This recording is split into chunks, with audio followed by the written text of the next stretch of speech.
Good morning, respected manager sir, director madam, principal sir, vice principal madam, all my teachers and my dear friends. Myself, Urchisha Roy from class 4. Today we are celebrating 163rd birth anniversary of one of the greatest personalities of India, Rabindranath Tagore.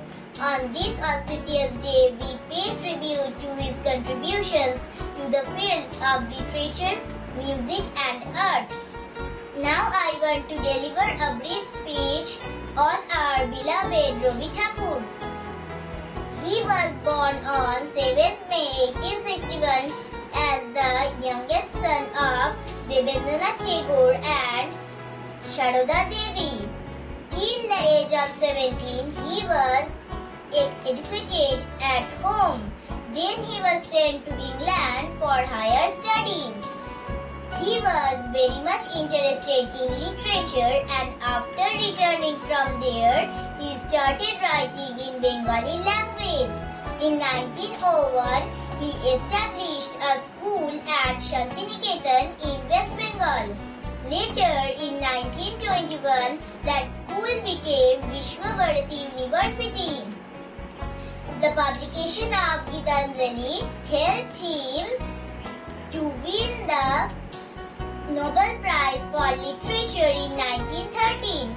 His birth anniversary is a reminder of Tagore's contributions to Indian and world culture. I want to conclude the speech Tagore's famous quotes. The aim of education, not of facts, but of values. Thank you. सुप्रभात। यहाँ पर उपस्थित आदरणीय manager sir, academic director ma'am, principal sir, vice principal ma'am, teachers ma'am, शिक्षकगण और मेरे प्रिय सहपाठियों, सभी को मेरा सादर प्रणाम। मैं प्राज्ञदत्त विश्वास आज आप सबके सामने एक वक्तव्य रखने जा रही हूँ। आज आप सभी को रविंद्रनाथ टैगोर जी के जन्मदिन के उपलक्ष्य पर उनके बारे में कुछ बोलने जा रही हूँ।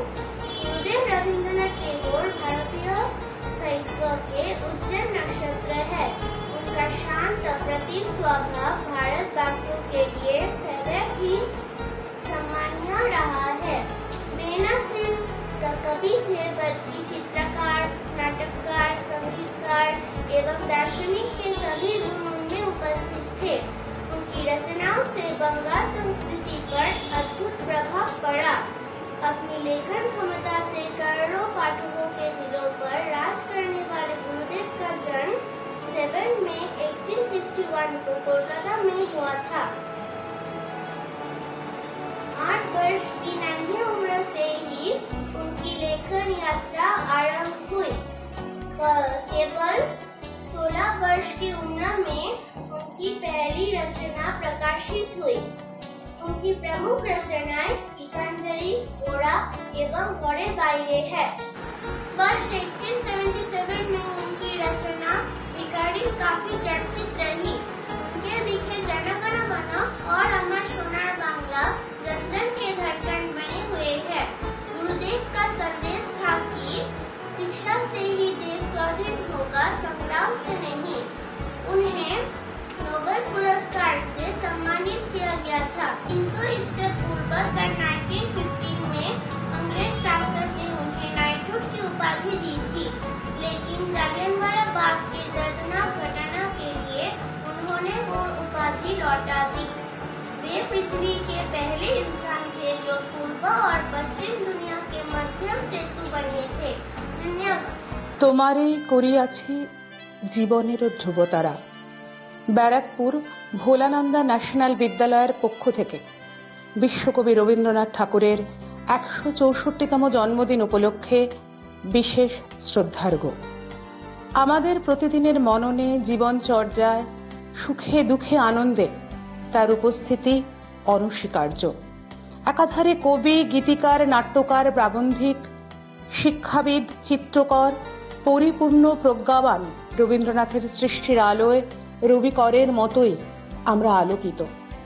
সত্যদ্রষ্টা কবি আমাদের শিখিয়েছেন জীবনের সমস্যা কঠিন সময়েও অবিচল থেকে সত্যকেই গ্রহণ করতে হবে।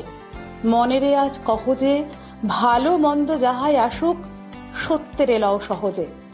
প্রখ্যাত শিক্ষাবিদ হিসেবে তার শিক্ষা চিন্তা আজও সমান প্রাসঙ্গিক। প্রকৃতির মুক্ত পরিবেশে শিক্ষার্থীদের সর্বাঙ্গীন বিকাশের মধ্য দিয়েই প্রকৃত শিক্ষালাভ সম্ভব বলে তিনি মনে করতেন। ক্ষুদ্রতার গণ্ডি অতিক্রম করে বিশ্ব মানবতার বোধে উপনীত হওয়ার দীক্ষা ও শিক্ষা আমরা তার কাছ থেকেই পাই। চিত্ত যেথা ভয় শূন্য, উচ্চ যেথা শির, জ্ঞান যেথা মুক্ত, যেথা গৃহের প্রাচীর। আপন প্রাঙ্গণ তলে দিবস সর্বরি, বসুধারে রাখে নাই খণ্ড ক্ষুদ্র করি। তাই সত্যে অবিচল থেকে তার আদর্শকে এগিয়ে নিয়ে যাওয়াই হোক আমাদের পথ চলার আনন্দ। আজি প্রভাতে রবির কর, কেমনে পশিল প্রাণের পর, কেমনে পশিল গুহার আধারে প্রভাত পাখির গান। না জানি কেন রে এতদিন পরে জাগিয়া উঠিল প্রাণ, জাগিয়া উঠেছে প্রাণ। ওরে উথলি উঠেছে বাড়ি, ওরে প্রাণের বাসনা প্রাণের আবেগ রুথিয়া রাখিতে নারী।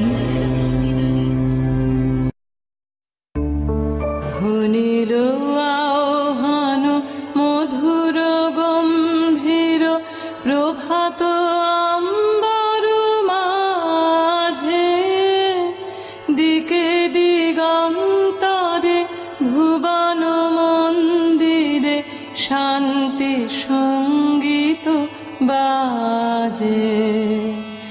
ধ্বনিল রে, ধ্বনিল রে, হ্যারো গো অন্তরে অরূপ সুন্দরে, নিখিল সংসারে পরম বন্ধুরে। হ্যারো গো অন্তরে অরূপ সুন্দরে, নিখিল সংসারে পরম বন্ধুরে। এসো আনন্দিত মিলন অঙ্গনে, শোভন মঙ্গল সাজে। ধ্বনিল রে, ধ্বনিল রে, ধ্বনিল আহ্বান মধুর গম্ভীর, প্রভাত অম্বর মাঝে, দিকে দিগন্তরে ভুবন মন্দিরে শান্তি সঙ্গীত বাজে। আমি ঢালিব করুণা ধারা, আমি ভাঙিব পাষাণ কারা, আমি জগৎ প্লাবিয়া বেড়াবো গাহিয়া আকুল পাগল পারা। হেসে খল খল গে কলকল, তালে তালে দিব তালি। এত কথা আছে, এত গান আছে, এত প্রাণ আছে মোর, এত সুখ আছে, এত স্বাদ আছে, প্রাণ হয়ে আছে ভোর। কি জানি কি হলো আজি, জাগিয়াও ছিল প্রাণ। দূর হতে শুনি যেন মহাসাগরের গান।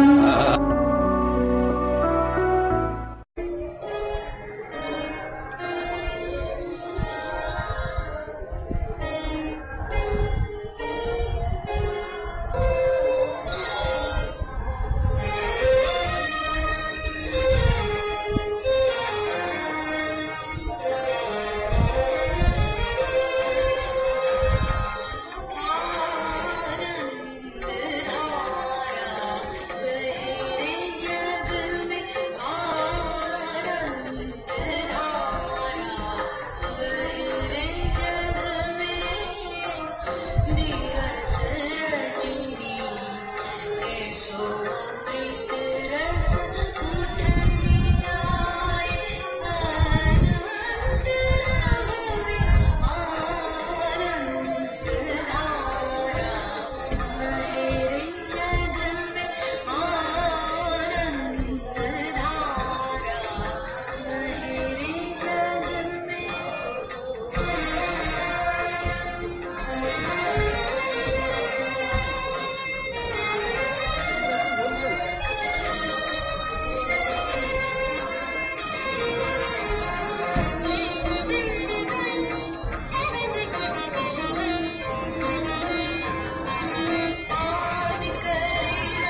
সঙ্গে বেঁধেছি আমারও প্রাণ সুরের বাঁধনে তুমি জানো না আমি তোমারে পেয়েছি অজানা